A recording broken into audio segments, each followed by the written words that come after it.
وما يعلمان من احد حتى يقولا، اور وہ دونوں کسی کو کچھ نہ سکھاتے جب تک کہ یہ نہ کہہ لیتے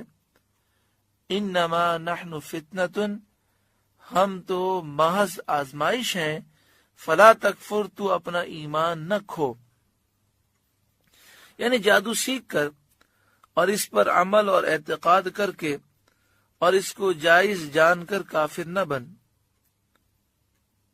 یہ جادو فرمانبردار اور نافرمان کے درمیان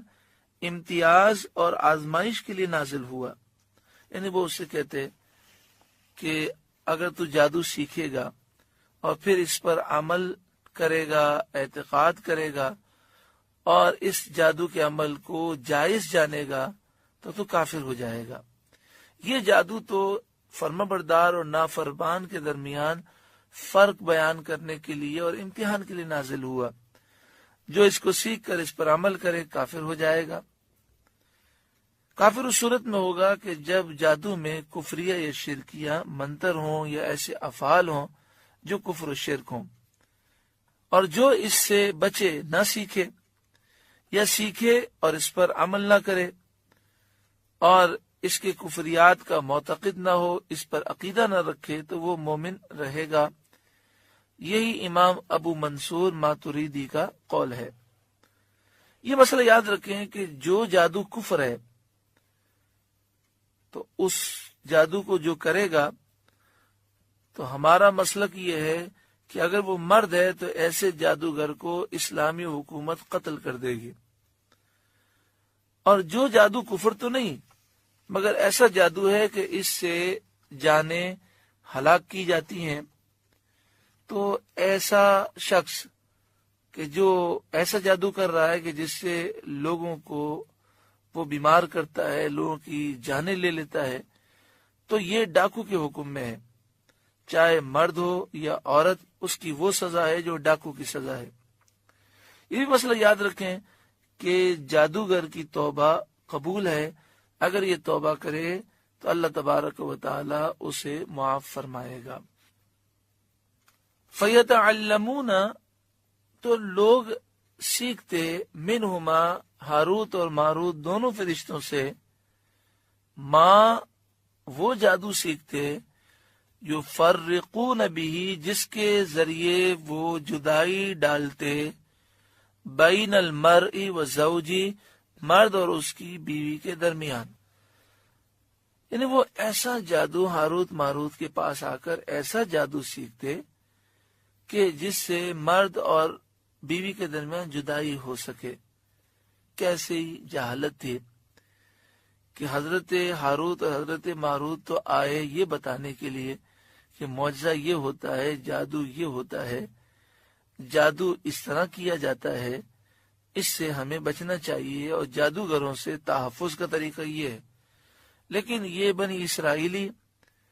یہ جادو وہ والا سیکھتے کہ جس سے یہ میاں بیوی کے درمیان جدائی ڈال سکیں، یعنی کتاب اللہ کو چھوڑ کر کن چکروں میں پڑ گئے۔ اس سے یہ معلوم ہوا کہ جادو ایسے ہوتے ہیں کہ جس سے آپس میں نفرتیں پیدا ہوں، آپس میں جدائیاں ڈالی جائیں۔ جیسے آپ سمجھتے ہیں کہ بعض لوگ ایسے ہوتے ہیں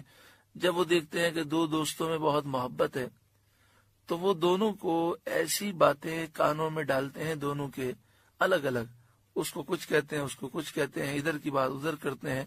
اور محبت کو نفرت سے بدل دیتے ہیں۔ تو اسی طرح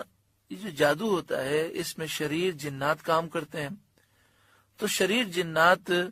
سے یہ کام لیا جاتا ہے کہ میاں بیوی کے درمیان غلط فہمیاں پیدا ہوں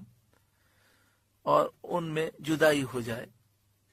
اس لیے کبھی بھی ایسا ہو کہ اچانک سے آپ دیکھیں کہ ایسے معاملات ہو رہے ہیں اور محبتیں نفرتوں میں تبدیل ہو رہی ہیں، تو فوراً جذبات میں آنے کے بجائے، غصے میں آنے کے بجائے بندہ قرآن مجید فقان حمید کا دامن تھامے،